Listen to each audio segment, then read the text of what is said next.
وهو يا محمود انا مش هلبس طرحه تاني. ايوه هنا على جنب لو سمحت يا اسطى. انت شفتها بعينيك ولا حد قال لك؟ بقول لك يا مريم، اوعي تقولي قدام حد ان انا كنت ماشيه بشعري في الشارع، سمعتي؟ انا طالعه بالطرحه من غير ليه، انا طالعه بالطرحه وجايه بالطرحه، خلاص؟ يلا تعالي.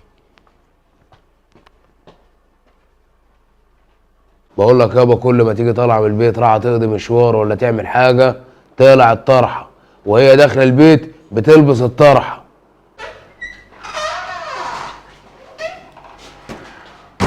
بقول لك يا مريم، روحي انت على اوضتك وحسك عينك الكلام اللي قلتهولك تقولي لحد. شكلها هي اللي جت. بعد اذنك يابا، حواري مع مراتي وهحله عشان خاطري، ما تتدخلش في الحوار ده عشان يعني انت لما عايزني بره الموضوع؟ اه طب من غير مد ايد. بعد اذنك يابا. ولا مد رجل. ازيك يا بابا؟ ازيك يا حبيبتي؟ اطلع على اوضتك انت. حاضر. مساء الخير يا محمود. انت كنت فين؟ ما انا قايله لك ان انا عند صاحبتي. عند صاحبتك؟ اه.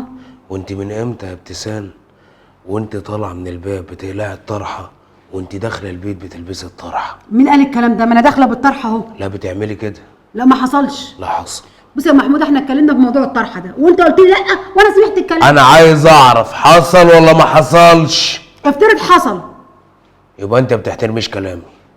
انا قلت لك ما حصلش، انت بقى مصمم انه حصل فخلاص حصل. ما تبطلي تسمعي كلام صحابك اللي بيبوظوا حياتنا ده. وانت بطل العند بتاعك. اعرفي ان في بنت في البيت، طريقتك معايا وطريقتي معاكي والالغاز والخناقات بتاعك كل يوم هتأثر على نفسيتها. قول لنفسك الكلام ده.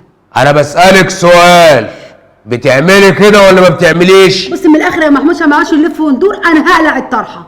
ماشي معاك الكلام ده؟ ماشي. مش ماشي خلاص انت حر.